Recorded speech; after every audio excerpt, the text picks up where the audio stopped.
दोस्तों दुनिया ने पाकिस्तान को एक नया नाम दिया है, दलाले जहां। हाँ, आज उसी दलाल कंट्री में एक टॉक चल रही है। वैसे तो नाम है इस्लामाबाद टॉक्स, पर एक्सपर्ट्स इसे घंटे की टॉक्स भी बोल रहे हैं। दोस्तों बड़ी खबर आ रही है कि यूएस ईरान के इस पीस टॉक में कुछ भी नहीं निकला, सब कुछ पीसेस में बंट गए। आई मीन पीस हो गया। Vice president JD Vance Pakistan से वापस जा चुके हैं। उन्होंने जाने से पहले क्या कहा वो सुनिए। We've had a number of substantive discussions with the Iranians. That's the good news. The bad news is that we have not reached an agreement.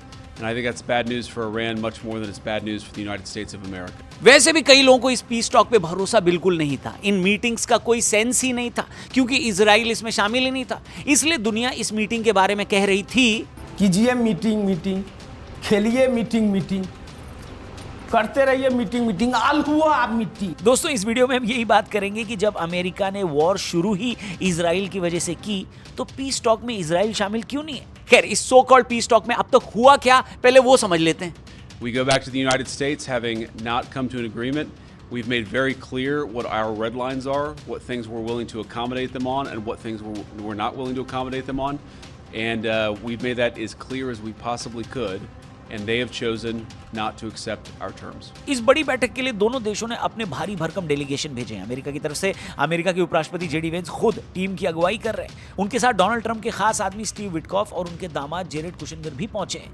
Iran की तरफ से ईरान ने करीब 70 लोगों की एक बड़ी टीम भेजी है, जिनका लीडर वहां की संसद के स्पीकर मोहम्मद बागिर गलीफाफ और विदेश मंत्री अब्बास अरागची हैं। ईरान के IRGC के कुछ बड़े कमांडर और वहां की संसद के कुछ लोगों ने आने से मना कर दिया। उनका कहना है कि हो सकता है वो इस्लामाबाद की तरफ आए और रास्ते में ही अमेरिका और इजराइल उनको निपटा दे, इसलिए उन्होंने आने से मना कर दिया। इन दोनों के बीच पाकिस्तान के प्रधानमंत्री शहबाज शरीफ और विदेश मंत्री इशाक डार इस पूरी बातचीत को मैनेज कर रहे हैं। लेकिन इस टॉक्स में कौन सी एक बड़ी पार्टी नहीं आई है, उस पर भी आप ध्यान दीजिए। इस लड़ाई में सिर्फ अमेरिका और ईरान नहीं है, बल्कि ये लड़ाई शुरू ही इजराइल की वजह से हुई है। लेकिन इस पीस टॉक का हिस्सा इजराइल नहीं है। क्यों, इस बारे में आगे बात करेंगे। लेकिन हमारे लेटेस्ट पॉडकास्ट में हमने और मुद्दों के बारे में भी बात की है लकी बिस्ट के साथ। यूएस ईरान वॉर हो, धुरंधर हो, दाऊद इब्राहिम हो, पाकिस्तान की आतंकी सोच हो, सब पर खुलकर डिस्कशन किया है हमने फॉर्मर एजेंट, स्पाई और स्नाइपर रहे लकी बिस्ट के साथ। इसका पार्ट 1 हमने रिलीज किया था 3-4 दिन पहले और पार्ट 2 कल ही रिलीज किया है। लिंक डिस्क्रिप्शन में दिया है, जरूर देखना। बहुत ही इंटरेस्टिंग पॉडकास्ट है। TRP यानी द रौनक पॉडकास्ट चैनल का नाम है। वीडियो में आगे बढ़ते हैं। तो दोस्तों ये बातचीत शुरू होने से पहले माहौल काफी गर्म था। ईरान का कहना है कि ये बातचीत तभी आगे बढ़ेगी जब अमेरिका लेबनान में हमले रुकवाएगा, जहां इजराइल और हिजबुल्लाह की लड़ाई चल रही है। साथ ही ईरान के जो पैसे अमेरिका ने फ्रीज कर रखे हैं उन्हें वापस करेगा। ईरान के स्पीकर ने सोशल मीडिया पर कहा कि जब तक वादे पूरे नहीं होते आगे बढ़ना मुश्किल है। उधर अमेरिकी राष्ट्रपति जेडी वेंस ने सख्त लहजे में चेतावनी दी है कि ईरान अमेरिका के साथ खेल न खेले। वहीं ट्रंप ने भी साफ बोला है कि उनकी पहली प्रायोरिटी ईरान को एटॉमिक हथियार बनाने से रोकना है और स्ट्रेट ऑफ हॉर्मुज के रास्ते खुलवाना है, ताकि तेल की सप्लाई न रुके। इतना ही नहीं, पीस टॉक जब चल रही थी वहीं ट्रंप अपने सोशल मीडिया पर लिखते हैं और ईरान को भड़काते हैं कि ईरान हार चुका है, उसके पास कुछ बचा नहीं है। कोई सेंस है इस बात की? ताजा जानकारी के अनुसार इस्लामाबाद के सेरेना होटल और जिन्ना कन्वेंशन सेंटर के आसपास सिक्योरिटी बेहद कड़ी है। पूरे पाकिस्तान में 2 दिन की छुट्टी दी गई है। कॉलेज और स्कूल बंद हैं। दोनों पक्ष अलग अलग कमरों में हैं और पाकिस्तानी अफसर एक मैच से दूसरी मैच तक मैसेज लेकर दौड़ रहे हैं। दोस्तों इस्लामाबाद की पीस टॉक्स में पावर पॉलिटिक्स यानी असली ताकत का खेल भी शुरू हो गया। ईरान और अमेरिका ने अपने अपने भरोसेमंद साथियों को गवाह के तौर पर बुलाया है। ईरान ने चीन और रशिया को अपने गवाह के तौर पर इस्लामाबाद बुलाया, ऐसा बोला जा रहा है। वहीं अमेरिका ने अपनी तरफ से सऊदी अरब और कतर को न्योता दिया है। UAE को इस बातचीत से अलग कर दिया गया क्योंकि वो खुद ही पार्टिसिपेट नहीं कर रहा है, क्योंकि ईरानी दल ने उन पर कड़ा एतराज जताया था। इस खबर के पीछे इंटरनेशनल राजनीति के भी कई गहरे पेंच फंसे हैं। सबसे पहले ईरान ने चीन और रशिया को बुलाकर अमेरिका को क्लियर मैसेज दिया है कि वो अकेला नहीं है। अगर अमेरिका बातचीत के दौरान ईरान पर दबाव बनाने की कोशिश करेगा तो पीछे से रशिया और चाइना, ये 2 सुपर पावर खड़े होंगे ईरान के लिए। ये ईरान के लिए एक सुरक्षा कवच जैसा है, ताकि बातचीत में उसे दबाया ना जा सके और वो अपनी बात खुलकर रखे। साथ ही अमेरिका ने सऊदी अरब और कतर को अपने साथ रखा है। सऊदी अरब का आना बहुत बड़ी बात है क्योंकि वो ईरान का पुराना कॉम्पिटिटर रहा है। कतर हमेशा से अमेरिका और ईरान के बीच एक पुल का काम करता आया है। अमेरिका इन देशों को साथ रखकर ये जताता है कि मिडिल ईस्ट के अहम देश उसके साथ हैं। साथ ही UAE को किनारे करना इस पूरी खबर का सबसे चौंकाने वाला हिस्सा है। इसके पीछे 2 बड़े कारण हैं। पहला ये कि UAE के रिलेशन इजराइल के साथ काफी अच्छे हैं। अब्राहम अकॉर्ड्स के बाद से चीजें बदली हैं। दूसरा रीजन ये है कि ईरान को डर है कि UAE बातचीत की सीक्रेट जानकारी इजराइल तक पहुंचा सकता है।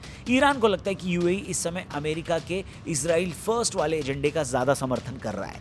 UAE को बाहर करके ईरान ने अपनी शर्तों पर बात करने करने की ताकत दिखाई है। ईरान की बात करें तो ईरान ने अपने इस डेलीगेशन का ऑफिशियल नाम मिनाब 168 रखा है। ये नाम उन 168 स्कूली बच्चों और लोगों की याद में रखा गया है जो इस युद्ध के पहले दिन यानी 28 फरवरी 2026 को ईरान के मिनाब शहर में हुए एक अमेरिकी मिसाइल हमले में मारे गए थे। खबरों के मुताबिक ये हमला एक लड़कियों के प्राइमरी स्कूल शजरे तैयबा स्कूल पर हुआ था। जो तस्वीरें जारी हुई है वो किसी को भी इमोशनल कर सकती हैं दोस्तों। ईरान के डेलीगेशन ने अपने विमान तेहरान से इस्लामाबाद की फ्लाइट में कुछ ऐसा किया जो पहले कभी नहीं देखा गया। विमान की फ्रंट रो की सीटों को खाली रखा गया था। उन सीटों पर मारे गए बच्चों की तस्वीरें, उनके खून से सने स्कूल बैग, छोटे जूते और सफेद फूल रखे गए थे। ईरान के स्पीकर मोहम्मद बागेर गालिबाफ ने इन तस्वीरों के साथ अपनी एक फोटो भी शेयर की और लिखा कि इस फ्लाइट में मेरे साथी #मिनाब 168 है। ईरान ने ये सब कुछ सोच समझ कर किया है दोस्तों। क्यों? क्योंकि ईरान दुनिया को ये दिखाना चाहता है कि जिसे अमेरिका टारगेटेड हमला कह रहा है उसमें मासूम बच्चों की जान गई है। वो अमेरिका को मेज पर बैठने से पहले ही अपराधी के कटघरे में खड़ा करना चाहता है। इन नाम और इन तस्वीरों के जरिए ईरान खुद को एक विक्टिम के तौर पे भी पेश कर रहा है ताकि दुनिया की सिंपैथी उसे मिले। मिनाब 168 नाम रखकर ईरान ने क्लियरली मैसेज दिया है कि किसी भी समझौते से पहले वो इन मौतों का हिसाब और अमेरिका से सार्वजनिक माफी भी मंगवाएगा। हालांकि अमेरिकी पक्ष खासकर ट्रंप प्रशासन ने शुरुआत से इन दावों को खारिज किया है और कहा है कि ये ईरान की ही अपनी मिसाइल की गलती हो सकती है जिसकी वजह से ये अटैक हुआ, ये बच्चियां मरी, हमारा इसमें कोई दोष नहीं है, ऐसा अमेरिका कह रहा है। लेकिन कुछ इंटरनेशनल रिपोर्ट्स कहती हैं कि इसमें पूरा का पूरा अमेरिका का ही हाथ है। बाकी पाकिस्तान की भी बात कर लेते हैं दोस्तों। मेजबान होने के नाते पाकिस्तान के लिए इन दिग्गजों को संभालना किसी सर्कस से कम नहीं है। एक तरफ चाइना जो पाकिस्तान का पक्का दोस्त है, दूसरी तरफ अमेरिका जो उसका पुराना साथी, और अब ईरान, सऊदी जैसे कट्टर विरोधी एक ही शहर में। इन सबको हैंडल करने के लिए मियां जुम्मन ने देखो क्या तरकीब लगाई है। पाकिस्तान ने यूनिफॉर्म डिप्लोमेसी शुरू कर दी है। ये तस्वीरें देखिए। पाकिस्तान के फील्ड मार्शल आसिम मुनीर ने ईरान की डेलीगेशन का जो स्वागत किया वो मिलिट्री यूनिफॉर्म पहनकर किया, लेकिन जब वो अमेरिकी उपराष्ट्रपति जेडी वेंस और उनकी टीम से मिले तो उन्होंने बिजनेस सूट पहन रखा था। कहने का और दिखाने का मतलब ये है कि जिससे बकलोली करनी है उससे बकलोली करनी, और जिसके साथ धंधा करना है उससे धंधे वाले कपड़ों में मिलेंगे, है कि नहीं? बात तो सही है। इस पूरे बवाल के अंदर मुनीर की भी मुश्किलें कम नहीं है दोस्तों। वो चाहे जितना भी फैंसी ड्रेस कंपटीशन कर लें, लेकिन इनका हाल भी पुराने जनरल फैज हमीद की तरह हो सकता है। जी हाँ, एक्सपर्ट्स क्या बोल रहे हैं वो ध्यान से सुनिएगा। पाकिस्तान का एक retired lieutenant general Faiz Hamid कभी पाकिस्तान के सबसे ताकतवर इंसानों में से एक माना जाता था। 2021 में काबुल की बालकनी में चाय पीते हुए उसकी तस्वीर ने पूरी दुनिया में सनसनी फैला दी थी। लेकिन आज वही फैज हमीद एक मिलिट्री कोर्ट द्वारा 14 साल की जेल की सजा काट रहा है। यानी पाकिस्तानी फौज का एक सबसे ताकतवर इंसान फैज हमीद आज मुनीर को ये बोल सकता है, क्या बोल सकता है? हम भी पहले गए थे, तुम भी पहले जाओ। वेल दोस्तों, इस पीस टॉक के तो पीसेस हो गए, यानी इसमें से कुछ निकला नहीं। पूरी की पूरी वार्ता, पूरी की पूरी मीटिंग्स क्या हो गई राहुल जी? खत्म। जेडी वेंस ने पाकिस्तान और ईरान को बोल दिया, क्या बोल दिया? टाटा, गुड बाय, गया।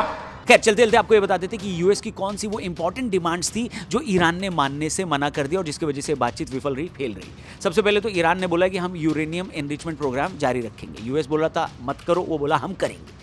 Free passage at Strait of Hormuz, Strait of Hormuz खाली करने के लिए ईरान तैयार नहीं है, इस वजह से ये बातचीत विफल रही। और तीसरा इंपॉर्टेंट पॉइंट, इजराइल का जो मिलिट्री ऑफेंसिव मतलब प्रोग्राम चल रहा है या जो अटैक चल रहा है हिजबुल्लाह के अगेंस्ट लेबनान में, ईरान कह रहा था कि उसे भी रोका जाए। यूएस ने कहा वो हम नहीं रुकवा सकते। इस वजह से बातचीत बिल्कुल भी फेल रही। इस चीज़ में जो लोग नाच नाच के अपनी घुंघरू तोड़ रहे थे यानी पाकिस्तान और पाकिस्तान के सपोर्टर्स, उनका कुछ नहीं निकला। ठीक है, उनके ऊपर आगे हम जरूर बात करेंगे कि कैसे इस पूरे एपिसोड में पाकिस्तान का मजाक बन के रह गया, क्योंकि वो बड़ा ताऊ, बड़ा चौधरी बनने की कोशिश कर रहा था कि भाई हम ये पीस टॉक करवा रहे हैं, जो कि 1 घंटे का पीस टॉक निकली। खैर, इसके बारे में आगे बात करेंगे, पाकिस्तान का केस आगे लेंगे। वीडियो पसंद आई हो तो इसे अपने दोस्तों से शेयर करके चैनल को सब्सक्राइब करना दोस्तों। और जाने से पहले हमारे लेटेस्ट टीआरपी एपिसोड को जरूर देखना, यानी द रौनक पॉडकास्ट में लकी बिस्ट का पार्ट 2। ये पॉडकास्ट का पार्ट 1 बहुत अमेजिंग गया है, पार्ट 2 भी आप जरूर देखना, लिंक डिस्क्रिप्शन में दिया है। थैंक यू फॉर वॉचिंग, जल्दी मिलते हैं, जय हिंद।